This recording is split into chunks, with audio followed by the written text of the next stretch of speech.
अस्सलामुअलैकुम वरहमतुल्लाहि वबरकातुहू। बिस्मिल्लाहिर्रहमानिर्रहीम। ओपले वाली माई स्किना, तेरे हाथों से बू बड़ी आती है।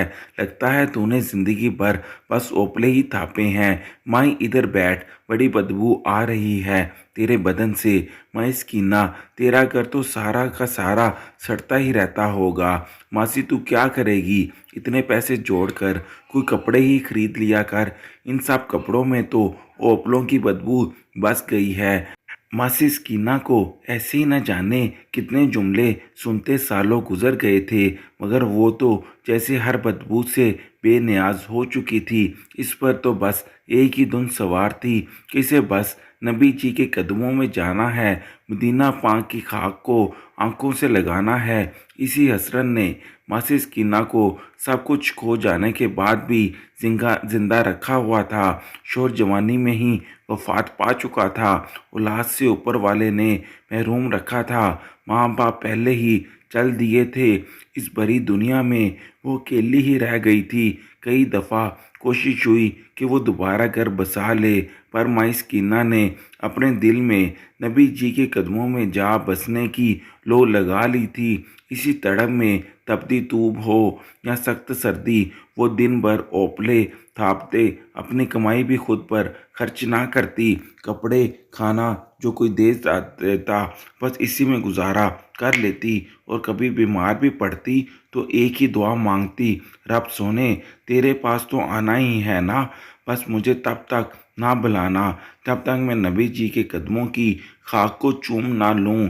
फिर बेशक एक सांस भी और ना देना रब्बा, पर अभी ना बुलाना। ऐसे ही तड़पते और मदीने पाक की आस लगाए रोज़ की कमाई इस गठिया में रखी, संदूकी में रख दी। हर रोज़ निकालती, पढ़ी लिखी तो थी नहीं कि गिन लेती, पर सोचती न जाने ये कब पूरे होंगे और कब बुलावा आएगा कि नबी जी के कदमों में पहुंच सकूं। वो बरसती आंखों से अपनी इस जमा पूंजी को चूमती, आंखों से लगाती और जोड़कर इसमें वापस रख देती। बरसों हो गए इसे यही सब करते। फिर एक दिन इसने सोचा कि अब तो इतनी रकम हो जमा हो चुकी होगी, अब इसने और सब्र नहीं होता। इसने सोचा कल ही सीधा आएगा तो ये रकम गिनवाऊंगी, फिर बस वो मुझे मदीने पाक भिजवा देगा।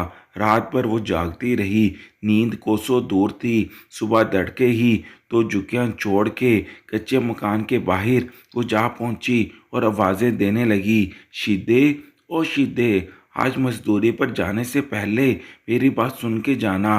बराबर वाली झुग्गी से मासी मुख्तारा ने पूछा, खैर तो है ना माई स्कीना, इतने धड़के क्यों आवाज़ें लगा रही है? और कुछ नहीं, बस मुझे काम पड़ गया शीदे से। इतनी देर में शीदे की आवाज़ आई, क्या हुआ माई स्कीना? पुत्र आजा, फिर बताती हूँ। ये कहकर वो अपनी झुग्गी में चली गई। संदूक खोली, इसमें से सारी जिंदगी की कमाई निकाली और एक चादर पर डाल दी। सबसे बड़ा नोट 100 का ही था। इसके बाद 50-50 के कई नोट, 10, 20 और 5 के सिक्के चादर पर बिखरे पड़े थे। थोड़ी देर में शीदा आया तो देख कर बोला, क्या हुआ माई स्कीना, ये क्या है? पुत्र, ये तेरी माई स्कीना की उम्र भर की कमाई है। जब से तेरा चाचा मरा है ना, तब से मैंने ओपले थापने का काम किया। परसों बीत गए पुत्र, कभी 20 का काम मिला, कभी 10 का, कभी 50 का। मैंने कभी कुछ खर्च ना किया कि मैं नबी जी के कदमों में जाऊंगी। परसों जो कुछ जोड़ जोड़ के रखा वो ये है। बस पुत्र, अब तो इसे गिन और मुझे मदीने पाक भेज दे, फिर चाहे रब सोना मुझे वहाँ एक सांस भी और ना दे। ये कहते इसकी आंखों से आंसू बह रहे थे। सीधा ज़मीन पर बैठ गया और रकम गिनने लगा। 100 की लग रख के 50 वाले लग करके वो गड्डियाँ बनाता जाता और लग रखता जाता। वो भी 4 जमातें ही पास था। बस गिनती भी काम चलाने जैसी ही आती थी। सारे पैसे जमा करते, हिसाब लगाते, बड़ी देर गुजर गई। माई स्कीना ने ये तो 44,000 ₹850 हैं। मेरा सेठ अभी पिछले हफ्ते ही गया था मदीने पाक, इसके ₹50,000 लगे हैं। और माई, हज पर जाना तो तू सोच भी नहीं सकती कि इतने पैसों में जा सके। अभी तो उम्रे के लिए भी तुझे और जमा करने पड़ेंगे। माई स्किना का तो जैसे किसी ने कलेजा निकाल लिया हो। इसके पास आधे भी पैसे नहीं जमा हुए थे। हाय, अब कैसे नबी जी के कदमों में जाऊंगी।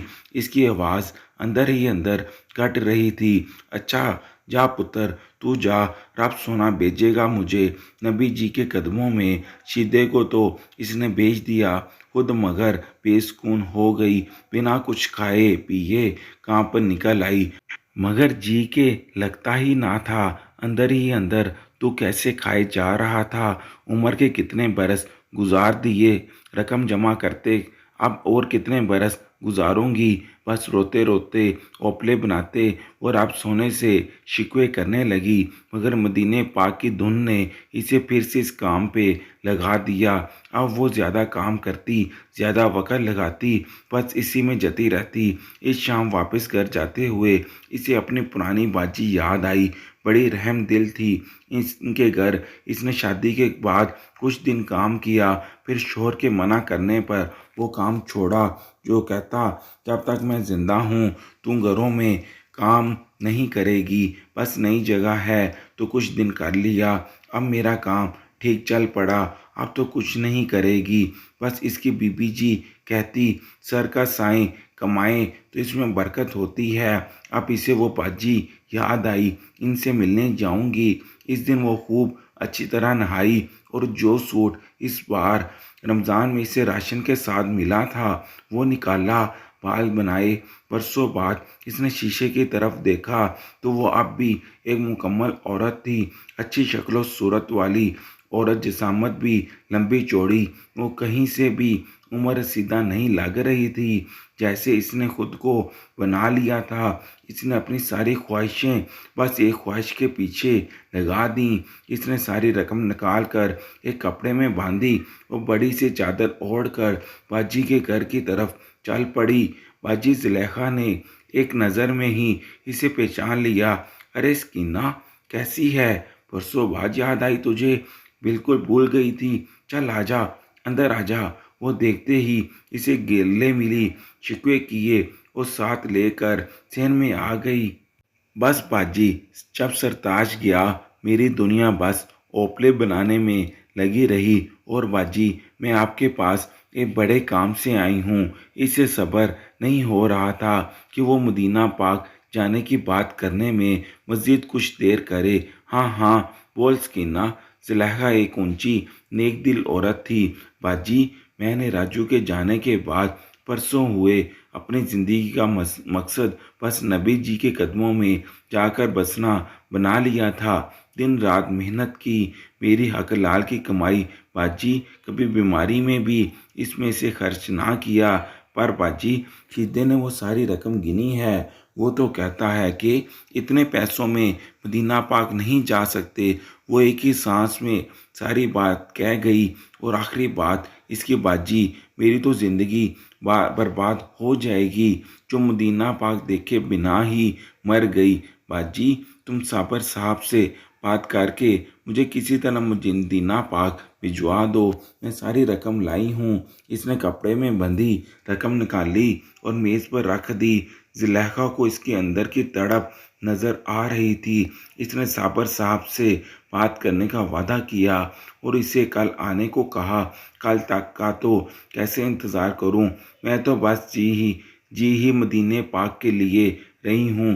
रात कुटिया में बैठी सकीना कभी उठती, कभी लेटती, कभी जुक्की का पर्दा उठाकर देखती कि सुबह होने में कितनी देर बाकी है। फिर जाए नमाज पर आ बैठती। इसे लंबी चौड़ी दुआएं तो आती नहीं थीं।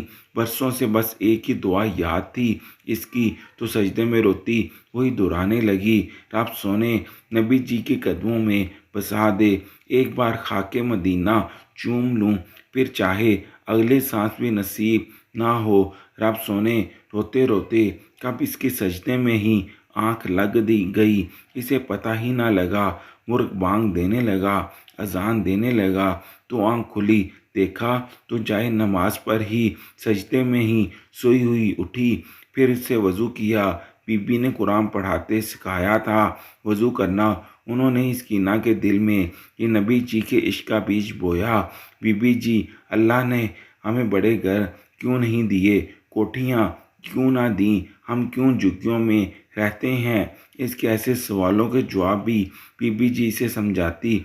हमारे नबी जी अल्लाह से कहते थे, अल्लाह जी मुझे गरीबों के साथ उठाना, मुझे क़यामत के दिन इनके साथ ही रखना। नबी जी सारी सारी रात रोते थे, इस माँ की तरह जिसका बच्चा बिगड़ा हुआ हो और उसे पुलिस पकड़ने आ जाए तो माँ कैसे तड़पती है ना उसे छुड़ाने को। और जब तक वो छूट ना जाए तब तक माँ को करार नहीं आता। हाँ हाँ, मैंने देखा था मासी बरकते के बेटे को जब पुलिस जेब काटने पर पकड़ कर ले गई। मासी बरकतें सारी रात दरवाजे के बाहर बैठकर रोई थी जब तक वो नहीं आया ना। बीबी जी, मासी बरकतें ने कोई शय तक नहीं खाई थी वहाँ। सकीना, बस नबी जी ऐसे ही रोते थे हमारे लिए। अल्लाह सोना एक बार मदीने पाक दिखा दे, नबी जी के कदमों में ले जाए तो समझो कि उम्र भर की खुशी पा ली मैंने। बीबी का ये कहते कहते आंसुओं से चेहरा भर जाता और फिर धीरे धीरे याद बीबी जी से इनके अंदर मुंतकिल होने लगी थी। अब वो खुद बीबी की उम्र को पहुंच गई। ये तमन्ना भी अपनी इंतहा पर थी। वो उठी, नमाज पढ़ी। सूरज निकलने तक जो तस्बीह से बीबी जी ने याद करवाई थी पढ़ती रही। साबर साहब चले जाएं तो फिर जाऊं, इसने मुश्किल से वक़्त काटा। बाजी जी, मुझे खुशी की खबर सुनाना। सुलेखा के सामने बैठी थी। सुलेखा ने कहा, देखो सकीना, अल्लाह जब किसी को सब्र का फल देता है ना तो बस वो सब ही कुछ दे देता है, अगला पिछला सारा हिसाब झुका देता है। क्या मतलब है बाजी? साबर साहब ने मेरी बात मान ली। इसका चेहरा खिल उठा। सकीना, बंदे की क्या औकात, अल्लाह सुनता है ना बस, और ये इसकी मर्ज़ी है, वो जिसे चाहे सुने। अच्छा, अब गौर से सुनो। जुलेखा ने सकीना को करीब बैठाते हुए कहा, हमारा ड्राइवर था, वो मदीने पाक चला गया था। वो जिस शेख के पास काम करता था, अभी कुछ महीने पहले ही इसकी बीवी 3 बच्चों को छोड़कर मर गई। अब इसे एक समझदार औरत की ज़रूरत है जो इसके बच्चे को संभाले। वो ड्राइवर छुट्टी आया हुआ था, इसने मुझसे जिक्र किया और देखो तुम्हें अल्लाह ताला ने मेरे पास भेज दिया। अच्छा बाजी, तो वो मुझे मदीने पाक में नौकरी दिलवाएंगे? वो एकदम खुश होकर बोली, नहीं सकीना, नौकरी नहीं, इसे नौकरानी की नहीं बीवी की ज़रूरत है। और देखो तुम भी अभी अभी भी एक दवाना औरत हो, तुम्हें भी एक घर की ज़रूरत है। अल्लाह तुम्हारे सब्र का तुम्हें सिला दे रहा है, अब इनकार ना करना। बस उम्र भर नबी जी के कदमों में रहने की दुआ मांगी थी ना तुमने। देखो तुम्हारे अल्लाह ने कैसे सुनी है तुम्हारी बातें, तुम्हारी दुआएं। सकीना तो जैसे सकते में थी। बाजी, मैं तो शादी घर सबको बुला चुकी हूँ। बस सकीना, अल्लाह की मेहरबानी है, अब तुम बस ओपले वाला काम छोड़ दो। मैं इनसे कहूँगी कि वो कुछ ही दिन में आकर निकाह करके ले जाएगा। बस बस फिर रहना अपने नबी जी के कदमों में उम्र भर। सकीना को तो जैसे ना कानों पर यकीन आ रहा था ना ही किस्मत पर। इसे नहीं पता वो कैसे वापस चुग्गी तक आई। बाची जुलेखा की मेहरबानी से जल्दी सारे मामलात तय हो गए थे। माँ सकीना का निकाह हो चुका था। वो अब वो झुग्गी छोड़कर बाजी जुलेखा के पास ही एक किराए के मकान में रहती थी जो शेख साहब ने इसका वीज़ा बनने तक के लिए लेकर दिया था। अब एक माह बाद ही वो मदीने पाक जा रही थी। वो इसे नबी जी के कदमों में लेकर जा रहा था। रब सोना मदीना पहुंची तो बेहाल थी, जहाँ से गुजरती रोती जाती। नबी जी ओपले वाली सकीना को क्या दौलत दे दी। हाय नबी जी, बदबू से भरे ओपले वाले के नसीब में मदीना पाक की गली की खुशबुएं लिख दी। नबी जी अंदर ही अंदर आग लगी हुई थी। मदीने पहुंची, घर में दाखिल हुई। 2 कमरों का फ्लैट हवा के लिए सामने की खिड़की खोली तो सामने नबी जी का हरा हरा गुंबद देखकर दिल जैसे शुक्र और इश्क की इस आंख से फट जाएगा। नबी जी ओपले वाली माइस्कीना को अपने घर के सामने ला बसाया। हाय नबी जी, कैसे मुंह दिखाऊं, कैसे आऊं, साल बाद आई थी पाकिस्तान, हाथों में सोने की चूड़ियां, खुली खिली हुई रंगत, अब वो खुद एक बाजी लग रही थी। झुग्गी में आई, किसी से पहचानी नहीं जा रही थी। सारा मोहल्ला जमा था, वो सब जो इसकी बदबू की वजह से इसके करीब नहीं जाते थे, इसे करीब नहीं बिठाते थे। आज सारे इसके सोने के कंगन, इसके कपड़ों को देखने एक दूसरे पर गिरे जा रहे थे। इस कहानी से हमें ये सबक मिला कि तड़प अगर सच्ची हो, तलब अगर सच्ची हो, तो अल्लाह ताला असबाब बना देते हैं। इंसान को बस अपने इस्तिताअत के मुताबिक कोशिश करते रहना चाहिए। अल्लाह ताला हम सबको हज बैतुल्लाह की सआदत और रोज़े रसूलुल्लाह सल्लल्लाहु अलैहि वसल्लम की सआदत नसीब फरमाए। आमीन। जो मदीना जाना चाहता है कमेंट बॉक्स में आमीन लिखता जाए। शुक्रिया।